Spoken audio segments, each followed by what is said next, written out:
Assalamualaikum warahmatullahi wabarakatuh. Perkenalkan nama saya Raka Senior Ramani dengan NPM 223510641.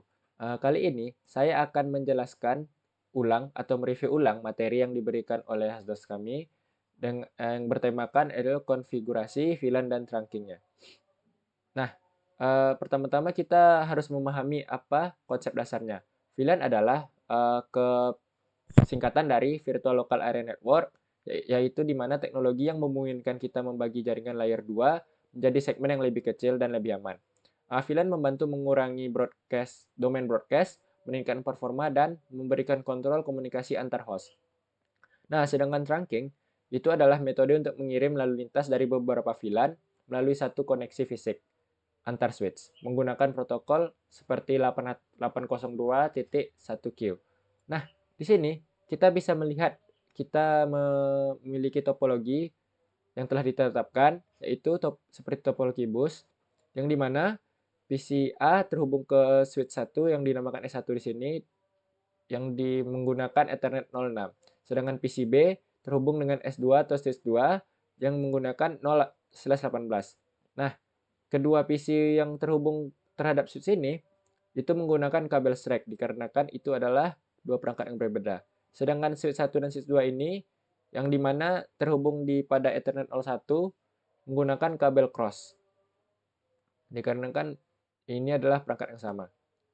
Nah, sebelum itu kita harus mengkonfigurasi PCA dan PCB terlebih dahulu, yaitu mengganti IP address menjadi 10.3 dan PCB itu 10.4 dan memasukkan default gateway itu 10.1 dan 10.1. Nah, untuk mengganti atau mengonfigurasi S1 atau S2-nya ini, yaitu switch-nya ini, kita harus masuk pada menu config pada langsung pada PC, yaitu kan sebelumnya telah terhubung dengan kabel konsol ya. Nah, kita masuk pada PC A dan PC B, kita langsung masuk ke konfigurasi switch-nya. Yang pertama itu kita mengganti hostname-nya. Nah, mengganti hostname itu cukup mudah. Yang pertama kita masuk ke dalam switch, lalu kita buat config terminal, lalu masuk pada ini switch config. Nah, di sini kita bisa menggantikan hostname 1. Nah, perlu dicatat di sini hostname 1 hanya untuk switch 1 ya teman-teman. Jadi, jika hostname 2 ini, S2 ini, kita harus masuk juga kepada switch 2. Nah, selanjutnya itu menonaktifkan DNS lookup biar nggak mengganggu saat salah ketik nanti. Nah, kita menonaktifkan domain lookup ini seperti ini, no IP domain lookup. Nah, lalu selanjutnya adalah password, menambahkan password. Nah, enable secret class ini adalah untuk menambahkan password kepada mode exec-nya. Nah, dan yang di bawahnya ini password Cisco ini untuk kabel VTI atau kabel konsolnya. Jadi, jika ingin login kita harus memasukkan password. Yang pertama itu masuk password kelas, lalu yang kedua masukkan lagi password Cisco untuk masuk ke mode konsol. Nah, eh, setelah itu kita mengaktifkan enkripsi password dengan komen seperti service password encryption. Nah, ini dilakukan pada switch 1 dan switch 2 ya, teman-teman.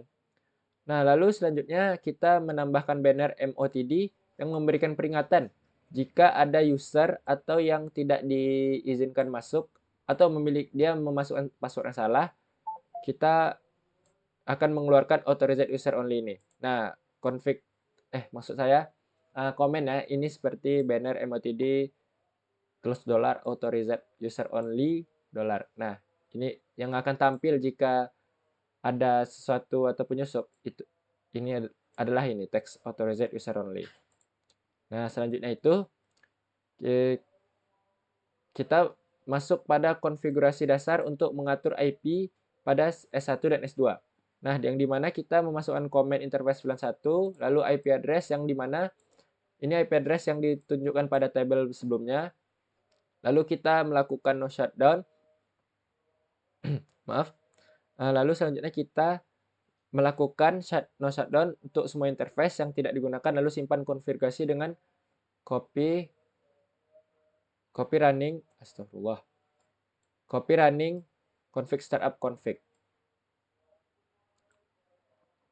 Nah, hal yang sama juga dilakukan pada switch 2 ya. Lalu kita lanjut ke part 2 yaitu membuat VLAN dan menetapkan portnya. Nah, yang dimana kita di sini membuat VLAN atau membuat slot VLAN ya, yaitu yang dimana kita membuat VLAN 10 dengan nama operation, VLAN 20 parking lot, 99 manajemen, dan 1000 itu native. Nah, selanjutnya kita lihat di soal VLAN brief. Kita melihat di sini, di VLAN 1 ada banyak port. Nah, kita sekarang ingin memindahkan VLAN 06, maaf, 08, 06 dan 06 dan 018 ke VLAN 10, yaitu VLAN operation. Nah, selanjutnya kita untuk memindahkan VLAN 018 ke VLAN 10, berikut adalah komen dasarnya, yaitu interface 018, switch port mode access, dan switch on access VLAN 10. Nah, kita di sini juga memindahkan sebentar salah. Nah, di sini kita juga memindahkan akses VLAN 1 ke VLAN 99 dikarenakan kita akan meremote manajemennya nanti di sini. Nah, hal yang sama juga dilakukan pada Ethernet 18 yaitu di switch 2 kita pindahkan ke VLAN 10. Nah, setelah itu kita bisa memeriksanya kembali dengan di show VLAN brief. Nah, di sini kita telah melihat 018 telah berpindah ke VLAN 10 dengan nama operation. Hal yang sama juga terjadi pada switch 1 yaitu nih 06-nya telah pindah ke VLAN 10 yaitu VLAN operation. Lalu pada part ketiga kita akan yaitu part untuk memelihara VLAN dan database-nya. Nah, di sini kita belajar untuk memindahkan banyak port atau beberapa port. Di sini kita bisa melihat F0/11-24. Nah, ini artinya adalah memindahkan port 11 hingga 24 ke VLAN 99. Nah, setelah kita menjalankan komen atau konfigurasi dasar ini atau perintah dasar ini, kita langsung melihatnya di show VLAN brief. Nah, kita bisa melihat di sini port 11 hingga 24 pindah ke VLAN 99 yang sebelumnya ada di VLAN 1 atau default. Nah, selanjutnya itu hal kita pindahkan VLAN maksud saya apa? Port 11 hingga port 21 pindah port 11 dan 21. Nah, jika menggunakan tanda koma itu berarti hanya beberapa. Namun jika menggunakan strip itu seperti range jarak. Nah, kita pindahkan VLAN 11 dan VLAN 21 ke VLAN 10, yaitu VLAN operation. Nah, di sini kita bisa melihat menggunakan show VLAN brief, kita bisa melihat bahwa VLAN 11, port 11 dan port 21 pindah ke VLAN 10. Nah, selanjutnya kita juga bisa menghapus async VLAN dari port dengan perintah no switch port access VLAN. Sehingga port kembali ke VLAN default yaitu VLAN 1. Nah, yang dimana 24 tadi pindah ke 99 bukan? Nah, dengan perintah seperti ini port 24 bakal balik ke VLAN 1 atau defaultnya. Nah, tapi kalau misalnya kita menghapus VLAN dari database, portnya jadi tidak aktif karena tidak punya VLAN yang valid. Nah, di sini ada peringatan access VLAN doesn't exist, creating VLAN 30. Nah, di sini. Jika tidak misalnya tidak ada VLAN, kita langsung membuat interface misalnya di port untuk port 24 menggantinya ke VLAN 30. Nah, VLAN 30 kan tidak ada sebelumnya. Nah, dia akan otomatis terbuat di sini.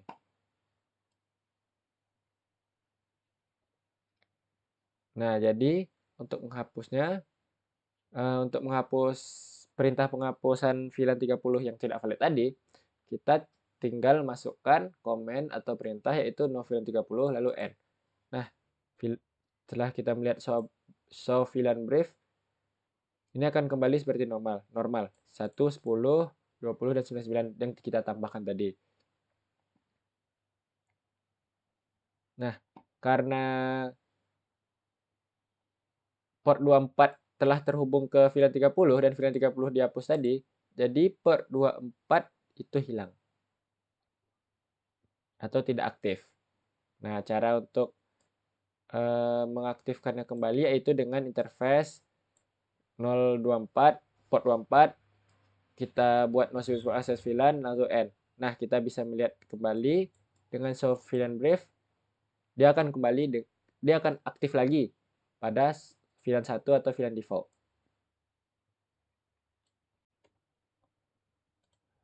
Nah, selanjutnya kita masuk pada konfigurasi trunking yaitu pada 802.1Q. Nah, kita mulai dengan dynamic trunking protokol atau DTP menggunakan mode switchport mode dynamic desirable pada port 0. Port 1 maksudnya. Nah, setelah itu kita matikan DTP dan ubah port 01 secara manual menjadi trunk dengan perintah switchport mode trunk. Bentar. Sini seperti Nah, ini kalau show interface trunk ini untuk menunjukkan terangnya, teman-teman. Nah, sini. Interface port 1 berubah ke mode trunk. Kemudian kita ubah native VLAN dari VLAN 1 ke VLAN 1000 karena alasan keamanan. VLAN 1 itu default dan rawan eksploitasi, jadi kita hindari penggunaan sebagai native VLAN. Setelah terang berhasil, S1 bisa ping S2. Nah, setelah terang berhasil. Nah, di sini kita switch port terang natif VLAN ke 1000 ya supaya aman seperti saya jelaskan tadi. Nah, setelah itu kita melakukan ping pada switch 1 dan switch 2. Setelah terang berhasil, kita akan bisa melakukan ping. Nah, lalu pada part kelima ini adalah menghapus database VLAN. Nah, di sini pertama kita melihat show flash untuk menampilkan direktori flashnya. Nah, kita akan menghapus database VLAN ini dengan perintah delete VLAN dead. Ini bertujuan untuk menghapus ulang atau mengkonfigurasi ulang VLAN ke kondisi default. Nah, selanjutnya kita masukkan komen yaitu erase startup config reload. Nah, dengan begitu semua konfigurasi VLAN akan hilang dan switch kembali seperti baru. Nah, sekian dari penjelasan saya. Semoga materi yang saya jelasin kembali ini bisa membantu teman-teman lainnya untuk memahami bagaimana VLAN dan cara trunketnya atau trunkingnya. Nah, jika ada salah kata saya mohon maaf. Wabillahi taufik wa hidayah. Wassalamualaikum warahmatullahi wabarakatuh.